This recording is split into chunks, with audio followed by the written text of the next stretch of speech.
It is great to be back at the London Screen Academy to celebrate the global powerhouse that is our film and television industry. From Star Wars to Game of Thrones, 007 to Top Gun Maverick, you name it, we make it. And in fact, right here is where we're training up the next generation of BAFTA winners, the producers, set designers, visual effects specialists, who are going to ensure that the UK remains one of the most creative countries in the whole world. Now, the reason I've come here to talk about maths is not just because I like maths, but because what I'm setting out today is a fundamental part of how we need to change our country for the future. Now, one of my 5 priorities is economic growth. And if we're going to grow our economy, not just over the next 2 years, but the next 20, we simply cannot allow poor numeracy to cost our economy tens of billions a year, or to leave people twice as likely to be unemployed as those with competent numeracy. So we have to fundamentally change our education system so it gives our young people the knowledge and skills they need and that our businesses need to compete with the best in the world. And there's no better example of that than in our creative industries.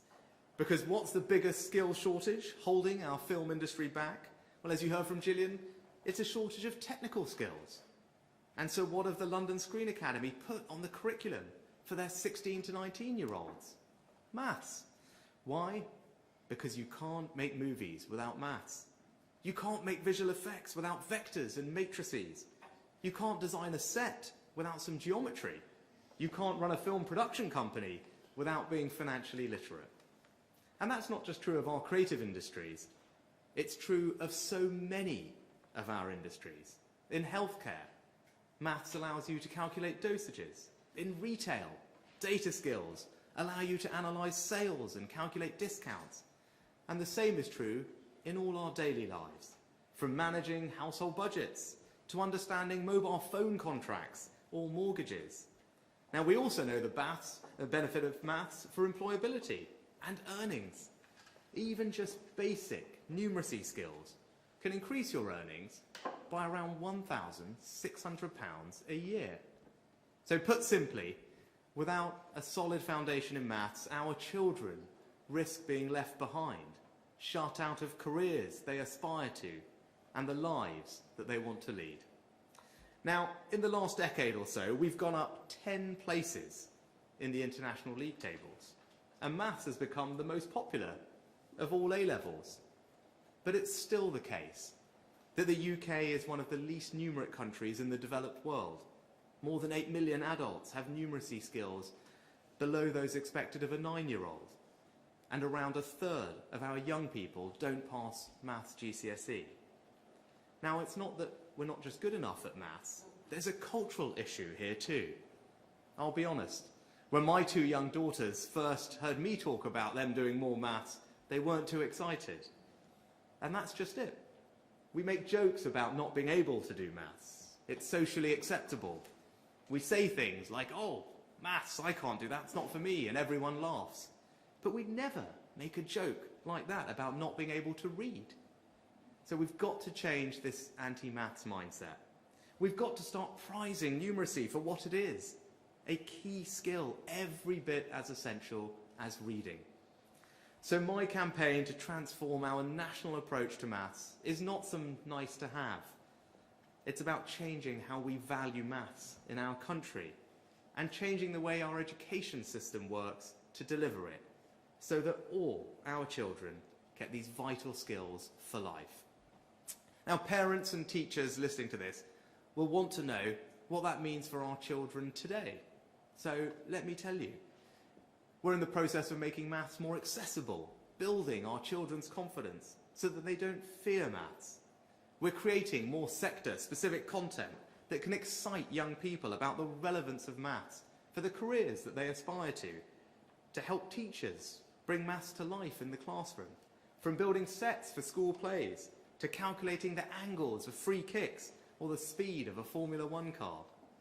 We're extending our maths hubs, unique partnerships of expert schools that support maths teaching, and we're strengthening maths in primary schools. including with a new, fully funded professional qualification for those that are teaching it. But we also need to address a very specific problem that's causing us to fall behind the rest of the world. We're one of the few developed countries where young people don't routinely study some form of maths up to the age of 18. They do it in Australia, Canada, France, Germany, Finland, Japan, Norway, and America. Why should we accept any less for our children? Of course we shouldn't.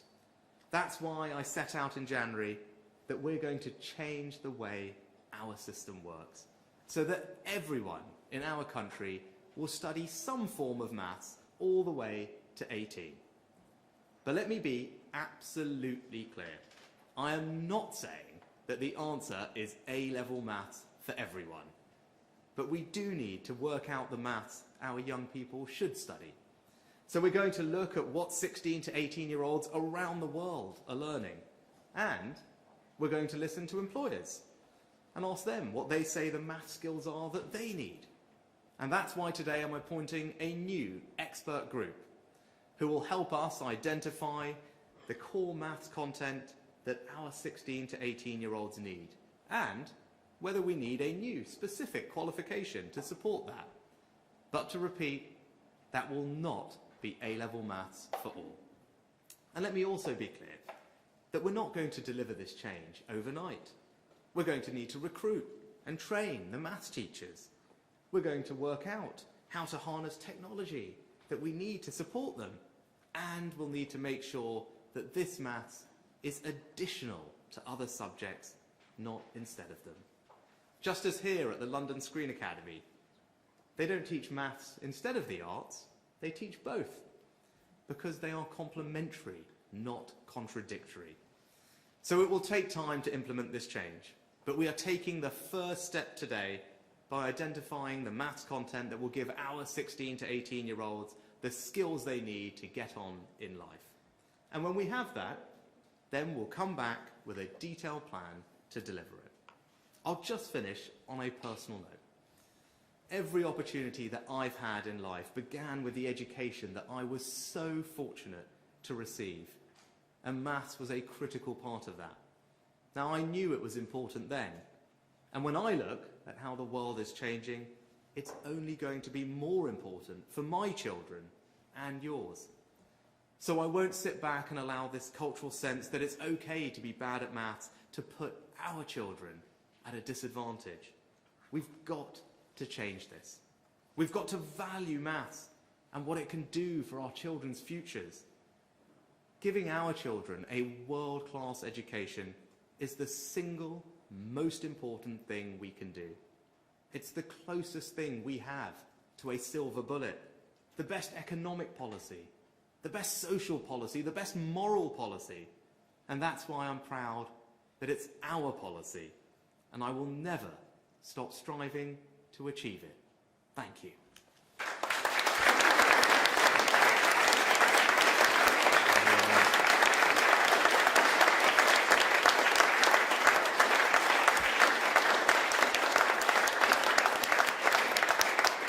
Thank you. Right, thanks very much. Now we've got time for a good bunch of questions. So before we get to the media, I was going to see. Now, do you guys have any questions to start with? And then we'll see who else has some. I've got a question. You mentioned that A-level maths isn't for everyone. So will we see like more kind of diversity in the different types of maths courses that we could potentially do post-16? Brilliant. That is exactly what we're going to see. And I think when I first announced this in January, everyone was very panicked that it meant A-level maths for everybody. And that's why I wanted to be crystal clear that it's not. Now, it's great, though, that it's recognised, more and more people are taking A-level maths, and as Gillian will remind us, it is now the most popular A-level. Right, so it's a sign of progress. But what we're announcing today is a new expert group of people drawn from academia, from business, from all sorts of walks of life, from education, and they're going to help us figure out exactly what that content should be. And one way we're going to look at that is by talking to businesses and say, in all these different industries, what are the type of math skills that you value and that you need? And we're going to look around the world, because as I pointed out, we're literally one of the very few developed countries where we don't have our children study maths up to 18. So we're going to look around at all those countries I mentioned, and say, well, what are all their students studying between 16 and 18? Because that should give us a rough sense of what you need. And we'll put those two things together, and then we'll say, aha, this is it. And it won't be A-level maths. It will be something different. And then we'll figure out how to deliver that. So you're exactly right. So hopefully that sounds good and gives you some reassurance as well. Right, who's next? Anyone else? All good? No others from you? Anyone else have some questions before we get over to the media?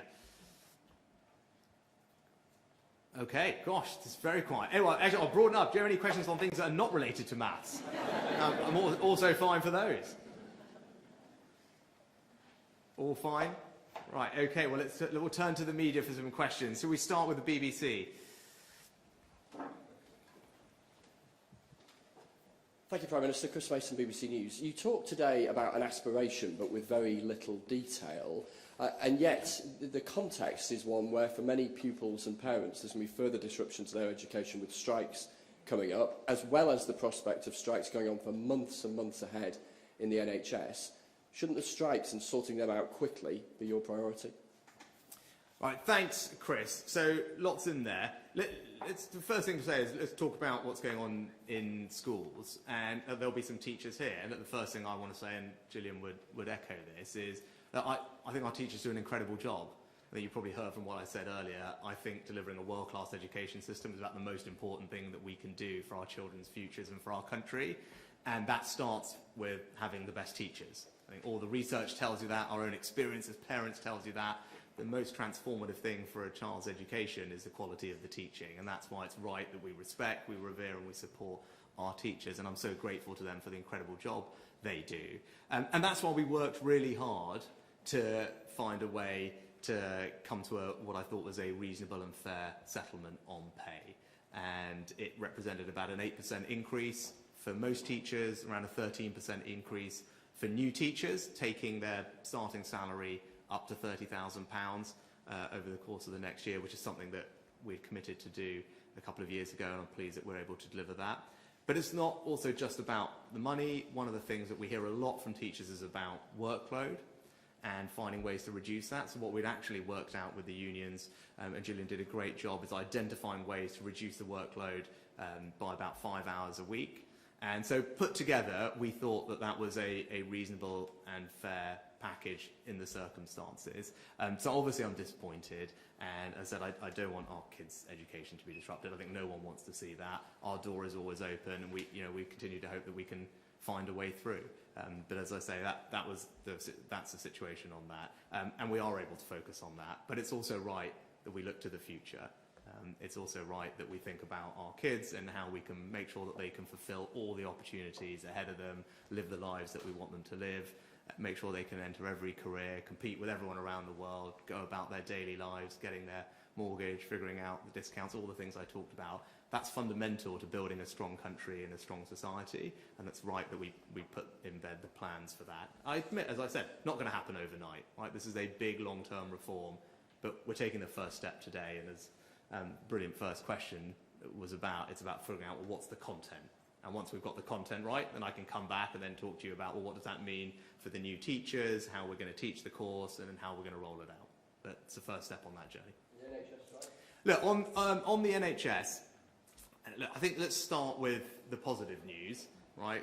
Slightly lost, I think. The positive news is that the union with the largest number of NHS workers, Unison, actually voted to accept and support the new deal that we put forward, right? And I think people might have not quite got that over some of the coverage. NHS workers are represented by about half a dozen different unions, and the largest one of those, as I said, voted to accept the deal, and not just by a little bit, overwhelmingly, by almost 3 to 1. I think from the numbers that I saw. I think that's a good, very positive step, and I'm really grateful to them for that, and more generally grateful to all our fantastic NHS workers for the job that they do, particularly coming out of the pandemic, as we know it's been challenging. And again, similar to what I was saying on schools, that's why we worked really hard to put in place what we thought was a reasonable, fair, responsible pay settlement. And I'm actually pleased that those union leaders recommended that deal to their members, and the RCN leadership actually said that the government had made progress in the talks, improved the offer, and they went and recommended that offer to their members. And you can see that, I think, in the narrow nature of the vote. Kind of, I think it was 54-46, so it was a very narrow vote rejecting the pay offer. And indeed, when you look at the turnout, it's a minority of members of that union who are voting to strike. And I think, voting to strike with no derogations, given the closeness of the vote, is obviously disappointing, and I think everyone will be concerned about the impact on patient care. But as I said, our door is always open to have talks, and there are other unions who are currently in the process of balloting their members, and hopefully they can see that the offer that we put forward is a reasonable one that recognises their hard work and the contribution they make, and also recognises that we have to do these things in a way that's affordable for taxpayers, but also gets inflation down. Right? So the first one of my priorities is to halve inflation. That's because all of you in this room, everyone watching, is impacted by the cost of living and what they're seeing with their bills. And I think we all share a desire to ease that burden, and that means being disciplined as well, so we can get inflation down, ease the burden on bills, and that's what we're going to do. Right, can I turn to Sky next? Thank you, Prime Minister. Beth Rigby from Sky News. Prime Minister, you talked about your excellent independent education and the way in which that built your maths abilities. You also said a third of kids fail maths at GCSE, and you said that this was a cultural issue, but isn't it a provision issue? Because nearly half of maths teachers around secondary schools here in Islington or in Hackney next door, they don't have a specialised maths teacher at state school teaching them maths, not 16 to 18, but up to GCSE. So I put it to you, for parents listening to this today, wouldn't it be better if, as Prime Minister, you actually gave a commitment that kids would be given the tools in state schools to pass maths at GCSE, and make a commitment to that and fix the basics before you talk about the next steps? Because for many parents, they can't even get a good state school maths teacher for their secondary school kids. Thanks. You know what, the good news is we're doing both, right? And that's positive. Of course we can't wait till 16. We've got to make sure that we not only change the culture of how we approach maths as a society, and that's something that's pervasive and will take time, but we're starting actually at primary school. And I highlighted a couple of the great things that Nick and Gillian are doing. One of them is something called Maths Hubs, and we now have 40 of these hubs, which are specialist schools that help train other schools in how to teach maths at primary. And they work, actually. We know the evidence tells us they work, all the research tells us that they work, and we're rolling that out. So actually over the course of this Parliament, we'll get to around, I think Nick will correct me, about 3/4 of all primary schools. And so that's a great innovation. I talked about the curriculum changes we're making just to help make the content more engaging. And I remember talking to a fantastic maths teacher, who was using, I think, as I mentioned in my speech, actually talking about football and free kicks to teach time and distance and angles, and it's things like that that actually really help. But also, you talked about teachers at primary school. We're rolling out a brand new MPQ for maths teachers, and it's going to be fully funded, so no cost to the teachers, and that will really help. It'll be voluntary, but it'll be very supportive of the teachers who are doing exactly the job that you mentioned, Beth, which is so important, and they deserve our support. And those are some of the building blocks that we put in place to do that. And look, I'd make the point that we have made progress. We've moved up 10 points in the international rankings, but we need to do more. And I think if you look at what Nick did previously in phonics in particular, our track record on this stuff is great, right? In 2012, Nick will correct me, I think less than 60% of our 6-year-olds had the proficient standard in reading. But because we reformed and put a lot of focus and attention to it, that now is well over 80% and increasing. So look, we know we can do this when we focus on it properly, and we're going to bring that same discipline and focus to maths. And you're right, it will start at primary school. We're already getting on with that. And we'll also look at the long-term reforms for post-16. So you think previous Conservative governments dropped the ball on maths when a third of kids are failing maths GCSE? No, actually, if you look at it, this has been a long-term pervasive issue. As I said, we've actually just made progress over the last decade or so. We've moved up 10 points in the international rankings for maths. We're rolling out Maths Hubs. We're rolling out the new MPQ. And we're actually, I think Nick will correct me, but multiplication tables for the first time we just did in this last year, actually. So we have made lots of progress. And if you look at what's going on in reading in particular, it's been extraordinary. But we're going to also shift and make sure that we emphasise maths more than we've done in the past. But that cultural thing has been, as I said, it's been pervasive for a long time in our country. That won't change overnight, but all of us can play a part in helping to change it over time. Great, we go to ITV next. Thank you. Romilly Weeks, ITV News. Prime Minister, when children's education is being disrupted because of the strikes, when people's operations are being cancelled, their care compromised because of strikes, isn't the most pressing maths problem of the moment what formula you are going to come up with for ending them? And do you acknowledge there is going to have to be more money put on the table? Well Romilly, not to repeat too much what I said before, but there has been more money put on the table, significant more money. And in fact, that was recognised by the unions, in particular by the leadership of the nurses union, the RCN, at the time that we announced the agreement. And I think it's important for people to recognise that. Right? The union leaders actually supported the pay deal. They recognised that it was a big step forward from where we were, that it did put new money on the table, that it was progress, and that's why they recommended it to their members. And as I said, the largest union for NHS workers has accepted the deal, or their members have overwhelmingly, and we still have other unions that are left to vote. So I think we should let that process play out, and as I said, people will hopefully go over the numbers and see that it does represent a good and fair settlement in the circumstances. And it's also not just about pay. As I said, for teachers, we're keen to see where we can work with them to reduce the workload and make progress. But look, we remain committed to finding a way through these things. I think people can see actually over the past month or two that we can sit down and have reasonable and constructive conversations and negotiations, and we'll continue to take that attitude going forward. Next, Times Radio.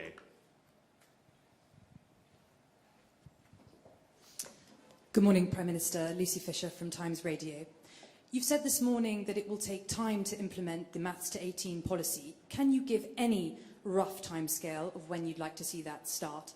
And secondly, I wanted to ask you about NHS waiting lists, which you've vowed to bring down and to reduce the time that patients are waiting for treatment. Last week, official NHS England figures showed waiting lists have gone up, not down, reaching a new record high of 7.22 million people waiting for routine hospital operations. Health strikes are predicted only to exacerbate the backlog. So are you losing hope that you can successfully cut NHS waiting lists? Thanks, Lucy. On the first one, about the timing for this, so we're expecting the group to come back to us about July with a kind of sense of what's the curriculum that we should be looking at for 16 to 18. And then once we have that, then I think you'd expect us later in the year to be able to then come back and say, well, this is how we will implement it over what time scale, and we want to get it right. But that's the rough time scale on the next steps of this. But look, you can't rush something like this. It's a big reform. It's important that we get it right. And that's why first we need to figure out what it is that we need the curriculum to be. And once we know that, then we can think about, well, what does that mean for teachers? How can we use technology? And what's the pace at which this can be rolled out? And on waiting lists, yes, it's really important to me that we cut NHS waiting lists. That's why it's there as one of my 5 priorities. Now, I set out a few ways that was going to happen, how we were going to measure ourselves. Last year we hit the first of those targets, which was to practically eliminate the number of people waiting 2 years for treatment, which is obviously unacceptable. So that was done and accomplished. It's spring this year I said that we would practically eliminate those waiting 1.5 years for their treatment, and I said we were on track to do that.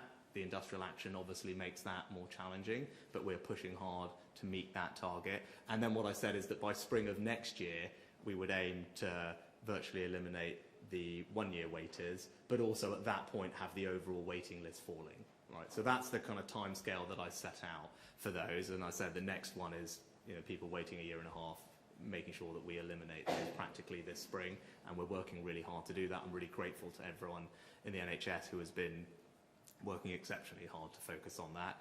And we're going to do that in a range of different ways. I do remain hopeful. Right? Of course, industrial action makes these things more challenging, but we're making sure that all the extra money that we've put in the NHS, and remember it is billions and billions of pounds extra that we've put in the NHS and social care over the next couple of years, is spent really well on driving down the waiting list. So whether that's new community diagnostic centres, easy one-stop shops to get all the diagnostics you need, whether it's new elective surgical hubs where we concentrate specialty elective activity, whether it's we work with those trusts that are not doing as well as others and learn and pass that best practice around. There's lots of different initiatives that we've got which are going to help us bring those waiting lists down, and something that I'm focused on and I'm going to continue to make sure we deliver. But look, of course industrial action makes that more challenging, but we're going to keep going at it because it's important to the country. Next, the Sun. Thank you, Jack Hudson from The Sun. Prime Minister, at the age of 16, you can join the army, but under your plans, you won't be able to decide whether to drop maths. Isn't forcing people to study a subject they loathe just chucking good money away? And secondly, if I may, do you support changing the name of the Brecon Beacons, or is it just virtue signalling? So on this thing about forcing, I think that that's actually literally coming at it the wrong way. So I think you ask yourself, why is it that virtually every other developed country in the world thinks that it's the right thing for their children to be studying some form of maths up to 18, right? And if you look at it, why is it that we're not doing as well as I think we all want to do when it comes to numeracy in our country today? And then you've got to ask yourself, is that right? And I don't think anyone could justify that, right? And it's not good for anybody, and it's actually disproportionately not good for those who are more disadvantaged. It means it's more likely for them to not have a job. It's more likely that they're missing out on £1,600 a year of extra earnings.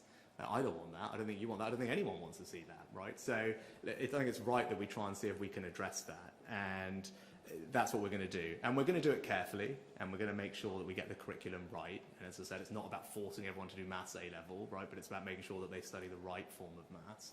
And it's about changing the culture, and that's incredibly important. And I actually is reflecting, when I first announced this in January, I saw some of the reaction to it, and I thought that actually spoke to this kind of anti-maths mindset that we've got to challenge a little bit, right? And I'm just, this is not about setting up this false contest between, well, do you do creative subjects or you do maths, as you guys do brilliantly here, you do both, right? And most careers and most industries are going to require both. And it can't be socially acceptable or culturally acceptable for us not to value maths in the way that we currently do.